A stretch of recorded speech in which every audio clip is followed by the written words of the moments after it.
Hi friends, welcome back to my channel. இன்னைக்கு வந்து ரொம்பவே வெரைட்டியான ஒரு ஈவினிங் ஸ்நாக்ஸா நம்ம இன்னைக்கு பார்க்க போறோம். இது ஈவினிங் ஸ்நாக்ஸ் மட்டும் இல்லாம காலையில வந்து நம்ம பிரேக்ஃபாஸ்டாவும் நம்ம ரெடி பண்ணி கொடுக்கலாம். ரொம்பவே ஃபுல்ஃபில்லான ஒரு ஸ்நாக்ஸ் ரெசிபி தான் இது. வீட்ல இருக்கிற பொருளை வச்சே நம்ம 10 நிமிஷத்துல ரெடி பண்ணி எடுத்துடலாம். இப்போ இதை எப்படி ரெடி பண்றதுன்னு பார்க்கலாம் வாங்க. ஃபர்ஸ்ட் இந்த ரெசிபி ரெடி பண்றதுக்காக ஒரு மிக்சிங் பவுல்ல நான் 1 கப் அளவுக்கு மைதா சேர்த்திருக்கேன். நீங்க மைதா மாவுக்கு பதிலா கோதுமை மாவு கூட சேர்த்துக்கலாம். கூடவே 2 டேபிள் ஸ்பூன் போல நம்ம வந்து கார்ன்ஃப்ளவர் மாவு சேர்த்துக்கலாம்.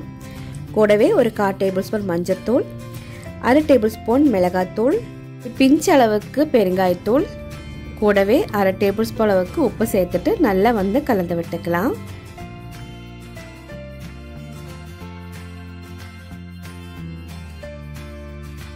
நல்லா கலந்து விட்டதுக்கு அப்புறமா நம்ம சப்பாத்தி மாவு எந்த அளவுக்கு பிசையுமோ அந்த மாதிரி நம்ம கொஞ்சம் கொஞ்சமா தண்ணி சேர்த்துட்டு நல்லா வந்து பிசைஞ்சு விட்டுக்கலாம்.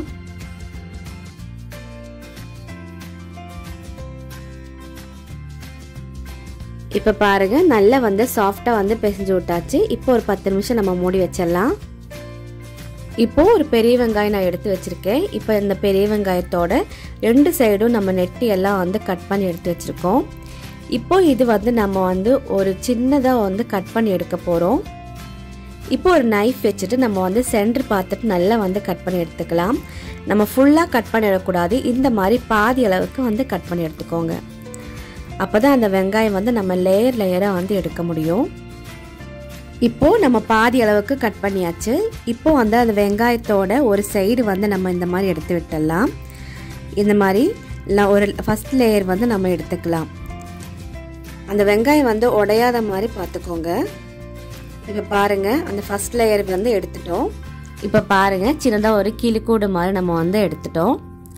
அதே மாதிரி அடுத்த லேயர் வந்து அதே மாதிரி எடுத்துக்கலாம். எடுக்கும்போது நீங்கள் வந்து கொஞ்சம் பொறுமையாக எடுத்துக்கோங்க. இன்னொரு சைடு வந்து கட் ஆயிடுச்சுன்னா நமக்கு வந்து ஃபில்லிங் வந்து ரெடி பண்ண முடியாது. இந்த மாதிரி இப்போ இந்த மாதிரி நம்ம எடுத்து வச்சிட்டோம். இப்போ பாருங்க இதே மாதிரி அடுத்த லேயர் நம்ம வந்து ஒவ்வொன்றா வந்து எடுத்து வச்சிடலாம்.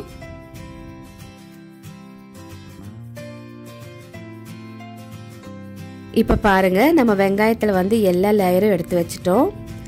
இப்போ மீதி இருக்கிற வெங்காயம் வந்து நம்ம சின்ன சின்ன பீஸா வந்து கட் பண்ணி எடுத்துக்கலாம்.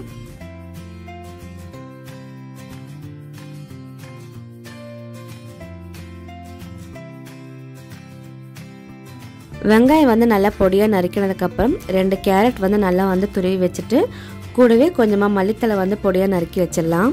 இப்போ பாருங்கள் மாவு வந்து நல்லா வந்து சாஃப்டாக வந்துருச்சு. இப்போ நம்ம சப்பாத்தி மாவுக்கு எந்த அளவுக்கு உருண்டை பண்ணுவோமோ அந்த மாதிரி நம்ம வந்து சின்ன சின்ன உருண்டைகளாக பண்ணி எடுத்துடலாம்.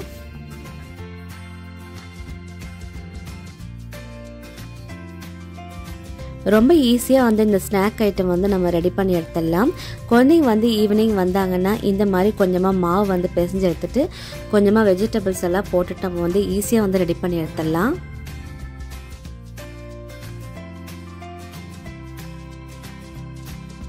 இப்போ பாருங்க எல்லா மாவும் வந்து உருண்டை பண்ணி எடுத்துட்டோம். இப்போ நம்ம ஒவ்வொன்றா வந்து திரட்டி எடுத்துக்கலாம். நம்ம சப்பாத்தி மாவு எந்த அளவுக்கு திரட்டுவோமோ அந்த மாதிரி நல்லா வந்து திரட்டி எடுத்துக்கோங்க.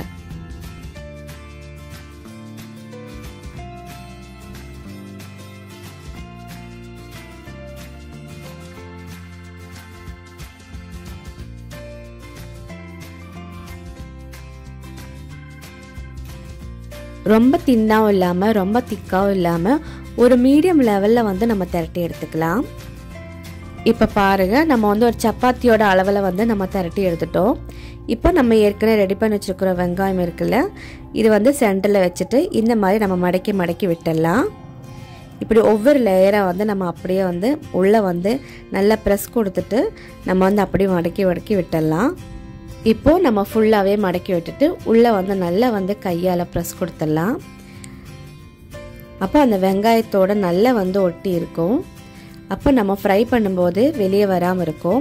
இப்போ பாருங்கள் இப்போ பார்க்கறதுக்கு அப்படியே ஒரு சின்னதாக ஒரு கிளிக்கூடு போல் இருக்குது. அதே மாதிரி நம்ம இன்னொன்று பண்ணி காமிக்கிறேன். இந்த மாதிரி உள்ளே வச்சுட்டு இந்த மாதிரி உள்ளே வந்து அப்படியே மடக்கி மடக்கி விட்டுடலாம். இப்போ நல்லா மடக்கி விட்டதுக்கப்புறமா உள்ளே வந்து நல்லா வந்து ப்ரெஸ் கொடுத்துக்கோங்க. இப்போ இதே மாதிரி நம்ம மீதி இருக்கிறது ரெடி பண்ணி எடுத்துடலாம். இப்போ பாருங்கள் நம்ம எல்லாமே ரெடி பண்ணி எடுத்தாச்சு. இப்போது நம்ம ஃப்ரை பண்ணி எடுத்துக்கலாம்.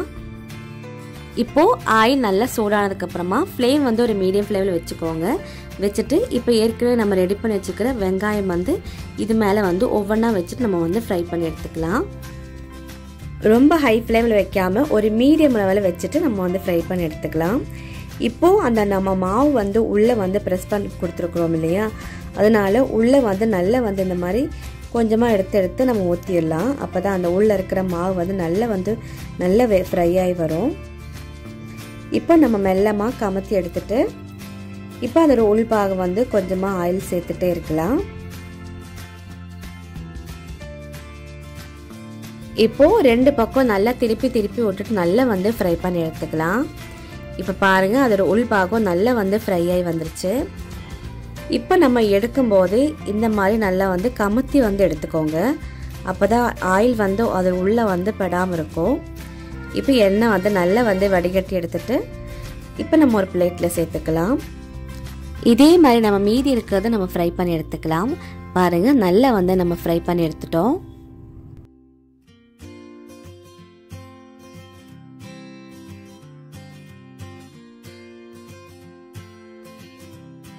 இப்போது நம்ம ரெடி பண்ணி வச்சுருக்கிற எல்லாமே நல்லா வந்து ஃப்ரை பண்ணி எடுத்துட்டோம். இப்போ இதுக்கு தேவையான ஸ்டஃபிங் வந்து நம்ம ரெடி பண்ணி எடுத்துடலாம். இப்போது நம்ம ஏற்கனவே கட் பண்ணி வச்சுருக்கிற வெங்காயம் வந்து ஒரு கப்பு வந்து ஒரு பவுலில் சேர்த்துக்கலாம். கூடவே ஒரு கப் அளவுக்கு கேரட் வந்து துருவி வச்சது இது கூட சேர்த்துக்கலாம். இப்போது கொஞ்சமாக மல்லித்தலை வந்து நல்லா பொடியாக நறுக்கி வச்சுருக்கேன், இது கூட சேர்த்துட்டு இப்போது ஒரு அரை கப் அளவுக்கு நம்ம மிக்சர் சேர்த்துக்கலாம். பூந்தி மிக்சர் இருக்குது இல்லையா, அது வந்து இது கூட சேர்த்துக்கோங்க. கூடவே அரை டேபிள் ஸ்பூன் அளவுக்கு பெப்பர் பவுடர் சேர்த்துக்கலாம். சேர்த்துட்டு ஒரு 2 டேபிள் ஸ்பூன் அளவுக்கு நம்ம வந்து புளிப்புக்காக லெமன் வந்து நல்லா பிழிஞ்சு விட்டுக்கலாம். இதுக்கு வந்து கொஞ்சமாக புளிப்பு இருந்துச்சுன்னா ரொம்பவே நல்லாயிருக்கும். கிட்டத்தட்ட நம்ம பானிபூரி சாப்பிட்றது போல தான், ஆனால் இது வந்து கொஞ்சம் வெரைட்டியாக இருக்கும் சாப்பிட்றதுக்கு. இப்போது நல்லா வந்து மிக்ஸ் பண்ணி விட்டுடலாம்.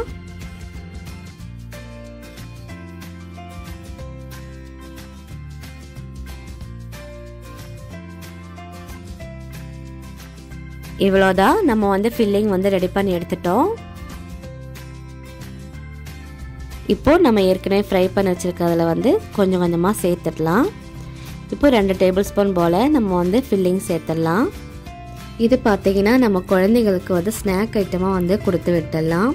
இப்போது பிரேக்ஃபாஸ்ட்டாக வந்து ரெடி பண்ணுறதா இருந்தால் இது வந்து 1-2 சாப்பிட்டாலே வயிறு ஃபுல்லாயிரும். இந்த ஸ்டஃபிங்கோடு சேர்த்து சாப்பிடும்போது ரொம்பவே கிறிஸ்பியாகவும் நல்லா வந்து டேஸ்டியாகவும் இருக்கும். அதே சமயத்தில் ரொம்பவே ஈஸியாக வந்து நம்ம ரெடி பண்ணி எடுத்துடலாம். இது கூட உங்களுக்கு பிடிச்ச வெஜிடபிள்ஸ் வேணாலும் நீங்கள் சேர்த்துக்கலாம். நீங்கள் பச்சை பட்டாணி, பீன்ஸ் எல்லாம் சேர்க்குறதா இருந்தால் கொஞ்சமாக வந்து நல்லா வேக வச்சுட்டு இது கூட சேர்த்துக்கலாம். இப்போ பாருங்கள் ரொம்பவே டேஸ்டியாகவும் வெரைட்டியாகவும் ஹெல்த்தியாக வந்து நம்ம குழந்தைங்களுக்கு நல்ல ஒரு ஈவினிங் ஸ்நாக்ஸாகவும் பிரேக்ஃபாஸ்ட்டாகவும் நான் ரெடி பண்ணி காமிச்சிருக்கேன். இதே மாதிரி நீங்கள் வீட்டில் ட்ரை பண்ணி பாருங்கள். ட்ரை பண்ணி பார்த்துட்டு இதோட எக்ஸ்பீரியன்ஸ் எப்படி இருந்துச்சுன்னு என் கூட கமெண்ட்ஸில் ஷேர் பண்ணிக்கோங்க. இந்த ரெசிபி எல்லாருக்கும் பிடிச்சிருக்குன்னு நினைக்கிறேன். பிடிச்சிருந்துச்சுன்னா லைக் பண்ணுங்கள், ஷேர் பண்ணுங்கள். கீழே இருக்க சப்ஸ்கிரைப் பட்டனையும் பக்கத்தில் இருக்க பெல் பட்டனை ப்ரெஸ் பண்ணிக்கோங்க. தேங்க்யூ.